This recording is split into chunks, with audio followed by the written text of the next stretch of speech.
Hello everyone, welcome back to my channel Pooja Yadav 15। दोस्तों, आज हम आपके साथ शेयर करेंगे कुछ ऐसी बातें जो कभी भी किसी के साथ शेयर नहीं करनी चाहिए। कुछ ऐसी चीजें होती है जिनको शेयर करने से आपका फायदा नहीं बल्कि नुकसान हो सकता है। तो वो चीजें, 7 चीजें आपको कभी भी किसी से भी शेयर नहीं करनी है। तो कौन सी है वो चीजें? वो कहते हैं ना कि अपने एक्सपीरियंस, अपनी उपलब्धियां हमेशा शेयर करनी चाहिए, लेकिन जहां पर किसी का फायदा होता हो वहां पर आपको वो शेयर करनी चाहिए, अदरवाइज शेयर नहीं करनी चाहिए। अगर किसी का उससे भला होता है तो आपको वो चीजें अपने दोस्त को, अपने घर वालों को बतानी चाहिए, और कुछ ऐसे सीक्रेट भी अपने पास रखने चाहिए। हमेशा हर चीज को कभी किसी के सामने ज्यादा बढ़ा चढ़ा कर भी नहीं बोलना चाहिए। तो ऐसी कौन सी 7 चीजें हैं जिनका हमें ध्यान रखना है अपनी लाइफ के अंदर, और वो गलतियां हमें नहीं करनी है जिनका करने से हमें बहुत बड़ा खामियाजा भी भुगतना पड़ सकता है। तो हमें वो चीजें कभी भी नहीं करनी है। कई बार ऐसा होता है कि हम किसी से इतना प्रभावित हो जाते हैं कि अपनी सारी चीजें उनको बता देते हैं और लोग फिर उनका फायदा उठाते हैं। तो ऐसी कोई भी चीजें किसी यार के पास, दोस्त के पास कोई ऐसी चीज शेयर ना करे जिससे आपके दोस्त उसका फायदा उठाए। तो चलो स्टार्ट करते हैं। वो कौन से पॉइंट है 7 जिनकी हम आज बात करेंगे। पहला नंबर आता है गोल। आपको अपने गोल कभी भी किसी के साथ शेयर पहले नहीं करने चाहिए। आप कोई भी काम शुरू करते हैं उससे पहले अगर आप उसका बखान कर देते हैं कि मैंने ये करना है, मैंने वो करना है, तो वो काम आपका सफल नहीं होता है।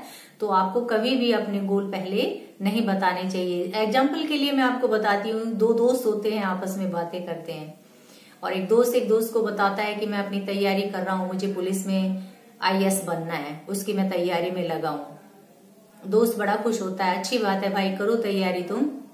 और किसी कारणवश उस दोस्त का काम नहीं होता है, वो अपने एग्जाम में फेल हो जाता है और IAS नहीं बन पाता है। तो वही दोस्त उसका मजाक उड़ाता है कि तुम तो बोल रहे थे तुम्हें IAS बनना है, क्या हुआ तुम्हारे IAS का?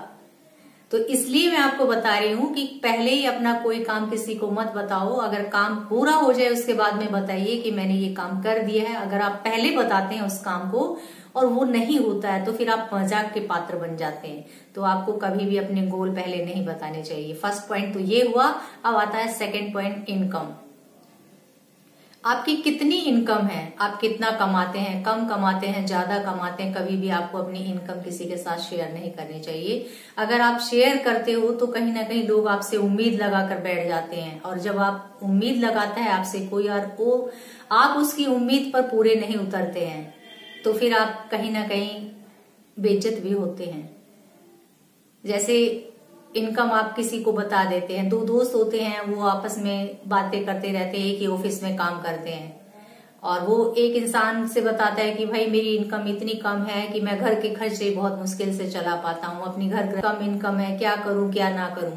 दूसरा दोस्त अपनी इनकम नहीं बताता है उसको कि उसकी कितनी इनकम है। एक दिन बैठे बैठे दोनों बात करते हैं और कहते हैं चलो कहीं ट्रिप पर चलते हैं।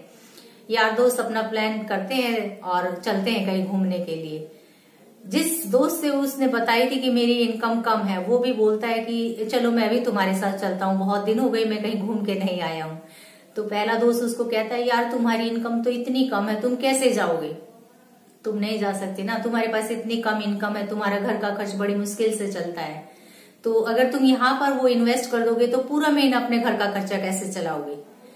तो उस जगह पर उस दोस्त को बड़ी शर्मिंदगी महसूस होती है कि तूने तो बड़ी गलती कर दी अपनी इनकम बताकर, ये तो तुझे कुछ समझता ही नहीं है।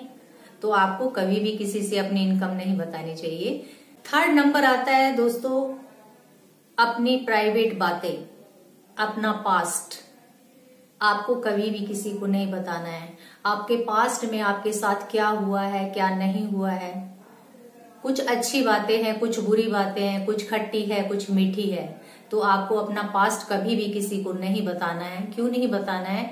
कि जब आप किसी को बताएंगे तो बहुत अच्छे से वो बैठ के आपकी बात सुनेंगे और आपको ये लगेगा ये मेरी सहानुभूति वाला मेरा फ्रेंड है जो मुझे सहानुभूति दिखा रहा है, मेरे दर्द के अंदर शामिल है। लेकिन ऐसा नहीं होता है। कभी कभी ऐसी सिचुएशन भी आ जाती है, आपने जो बात बताई है उस दोस्त के पेट में वो बात नहीं पचती है। आपने उसको सीक्रेट बता दिया अपना कि मेरे पास में मेरे साथ साथ क्या हुआ था, क्या नहीं हुआ था। आपके जैसे बचपन की कोई याद हो, ऐसी छोटी मोटी यादें हर किसी के मन में होती है कि मेरे घर में एक अंकल आते थे, उन्होंने मेरे साथ ऐसे छेड़छाड़ की, उन्होंने मेरे साथ ऐसे किया, और आपने अपनी वो बातें सारी फ्रेंड को बता दी। अब उस फ्रेंड के पेट में गुड़गुड़ होती है कि ये मैं बात किसको बताऊं, और वो जाके दूसरी फ्रेंड को बता देती है, दूसरी तीसरी को बता देती, तीसरी चौथी को बता देती, और ऐसे जो आपकी प्राइवेट बात थी, जो आपका पास्ट था, वो आपका पास्ट न रहकर आप प्रेजेंट में आ गया है, और आपकी वहां पर खिल्लियां उड़ रही है। लोग आपका मजाक उड़ा रहे हैं। क्यों उड़ा रहे हैं? वो सिर्फ आपकी गलती थी। आपको कभी भी किसी से अपना पास्ट, अपनी कोई ऐसी बातें नहीं बतानी चाहिए। कहते हैं कि एक पर्सनल जो डायरी होती है ना, वो आपकी पर्सनल होती है, वो किसी दूसरे के साथ आपको शेयर नहीं करनी है। कहते हैं पर्सनल डायरी को हमेशा लोग अपनी छिपा के रखते हैं, अपने ड्रॉर में रखते हैं, वो किसी को नहीं बताते हैं उसको कि उसकी पर्सनल डायरी में क्या लिखा है। तो आपको कभी वो चीजें शेयर नहीं करनी चाहिए। 4th पॉइंट आता है फैमिली इशू। आपके फैमिली के अंदर क्या हो रहा है, लड़ाई हो रही है, झगड़ा हो रहा है, प्यार हो रहा है, बातें हो रही है, आपको वो चीजें अपने घर तक ही रखनी है। अगर आप इन चीजों को बाहर वालों के सामने लेके गई तो फिर आपका मजाक बनेगा कि आपके घर में क्या हो रहा है। प्यार से लोग आपसे पूछेंगे, अच्छा तेरे घर में क्या हुआ, तेरी सास के साथ क्या हुआ, तेरी ननद के साथ क्या हुआ, तुम्हारा झगड़ा क्यों हो गया। पहले लोग उसको प्यार से पूछेंगे और फिर आपकी बाद में वही लोग खिल्लियां उड़ाएंगे। तो आपको अपनी खिल्ली नहीं उड़वानी है। आपको ध्यान रखना है कि मुझे ये कोई चीज नहीं करनी जिससे लोग मेरी खिल्लियां उड़ाएं। 5th पॉइंट आता है वीकनेस। आपको कभी भी अपनी वीकनेस किसी को नहीं बतानी है। आपके अंदर क्या कमजोरियां हैं वो आपको कभी नहीं बतानी है। अगर आप अपनी कमजोरी बताएंगे किसी को तो लोग फिर आपका फायदा उठाएंगे, ना कि दूसरों के सामने उस चीज का आप ढिंढोरा पीटे।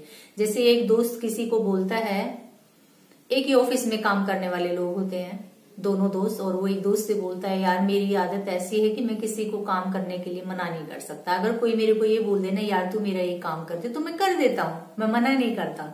मेरे से मना होता ही नहीं है कि मैं कैसे मना करूं। उस दोस्त ने उस चीज का फायदा कैसे उठाया, वो कहता है, यार मुझे आज तेरी भाभी को घुमाने के लिए बाहर लेके जाना है और आज मेरा ये ऑफिस का काम है, ये तू कर दे। अब वो फंस गया वहां पर, उसने क्योंकि उससे बोला हुआ है कि मैं किसी का काम मना नहीं कर सकता। अब वो मना कैसे करे, वो नहीं कर सकता मना। यहाँ पर क्या हुआ, फिर उसने जो अपना काम था वो भी उसी पर डाल दिया। उसे अपना तो करना ही करना था, प्लस में उस दूसरे का भी उसी को करना पड़ गया। क्यों करना पड़ा? क्योंकि उसने अपनी कमजोरी बताई कि मैं किसी का काम मना नहीं कर सकता। जब कोई काम मना नहीं कर सकता है तो उसके ऊपर तो ये बोझ आना ही आना है। उसने अपने आप पर खुद ये मुसीबत ले ली। अब उसका कितना टाइम लगा सोचो। उसको अपना भी काम करना है और दोस्त का भी काम करना है। उसकी वीकनेस ये थी कि उसने ये बात बता दी कि मैं किसी का काम मना नहीं करूंगा, और वहां पर वो फंस गया और उसे वो सारा काम करना पड़ गया। तो कभी कभी इंसान को ना करना भी आना चाहिए। ना करना भी बहुत जरूरी है, क्योंकि अगर लाइफ में आप हमेशा ऐसे ही हर किसी का काम करते रहे तो आपके ऊपर तो डबल का ट्रिपल बोझ हो जाएगा। तो आपको कभी भी अपने वीकनेस है वो नहीं बतानी चाहिए, क्योंकि लोग आपकी वीकनेस का फिर फायदा उठाते हैं। नेक्स्ट पॉइंट आता है कि अपना गुणगान खुद ना करें। आपने क्या किया है क्या नहीं किया है, आप हमेशा अपने मुंह से ही बातें बोलते रहते हो कि मैंने तो ये काम किया, मैंने वो काम किया। अपने मुंह से कभी भी ऐसी चीजें मत निकालो, क्योंकि जब लोग आपके बारे में बोलते हैं ना कि इसने ये अचीव किया है, इसने अच्छा काम किया है, तब हमें अच्छा लगता है कि हमारे जो चाहने वाले हैं, जो हमारे दोस्त है, वो हमारी तारीफ करते हैं। और अगर आप खुद करते हैं वो काम तो फिर लोग ये बोलेंगे कि तो मियाँ मिट्ठू है, अपनी तारीफ खुद ही करता है, इसकी कोई तारीफ करता नहीं है और ये खुद की तारीफ खुद करने में लगा है। तो आपको ये काम भी नहीं करने चाहिए। 7th पॉइंट आता है दूसरों के सीक्रेट कभी भी दूसरों के सामने शेयर ना करें। इसका मतलब यहाँ पर ये है, अगर आपका कोई बहुत प्यारा दोस्त है और उसका कोई सीक्रेट है जो किसी को नहीं बताता, सिर्फ आप पर विश्वास करके उसने आपको बताया है कि यार मेरे साथ तो ऐसा ऐसा हो गया, मेरी कोई गर्लफ्रेंड थी और मेरी उससे बात थी कि मेरी उससे शादी होने वाली है, लेकिन उसने मना कर दिया। कोई भी रीजन रहा होगा, उसके माँ बाप ने मना कर दिया, लड़की ने मना कर दिया, कोई भी रीजन था, और आपसे उसने बता दिया ये बात क्योंकि वो अंदर से दुखी था। उसने सोचा चलो मैं अपने दोस्त के साथ ये चीजें शेयर करता हूँ, और आपने क्या किया उस चीज का, आपने वही चीज उसके और कई सारे दोस्तों को बता दी कि यार पवन तो ये बोल रहा था कि मेरी गर्लफ्रेंड ने मुझसे शादी करने के लिए मना कर दिया। वहां पर क्या हुआ, आपके दोस्त का विश्वास टूट गया आप पे से उसका भरोसा छूट गया। क्यों छूट गया? क्योंकि आपने जो उसके सीक्रेट थे वो अपने तक ना रखे। आप जब तक अपने तक नहीं रखोगे सीक्रेट को, तो सीक्रेट कहां से रहेंगे? क्योंकि आप जो दूसरों को बताएंगे तो वो तो पब्लिक हो गया। और जब आपका दोस्त कोई आप पर विश्वास करके ये कहता है कि मेरे साथ ये हो गया, तो आप अपने दोस्त का सीक्रेट कभी दूसरों के सामने शेयर ना करें। दोस्त चाहे जिसको मर्जी बताए, लेकिन आपको अपने मुंह से वो चीजें नहीं बतानी है, क्योंकि आपके दोस्त का बिलीव टूटता है और बिलीव कभी भी किसी का नहीं तोड़ना चाहिए। दोस्तों, मेरे ये 7 पॉइंट थे, आपको कैसे लगे और वीडियो आपको कैसी लगी? अगर आपको मेरी ये वीडियो अच्छी लगी हो तो मेरे चैनल को सब्सक्राइब कीजिए, वीडियो को ज्यादा से ज्यादा शेयर कीजिए और बेल आइकॉन को जरूर दबाइए, क्योंकि जब भी मेरी नई वीडियो आएगी आपको नोटिफिकेशन जरूर मिलेगा। थैंक यू दोस्तों, मिलते हैं नेक्स्ट वीडियो में।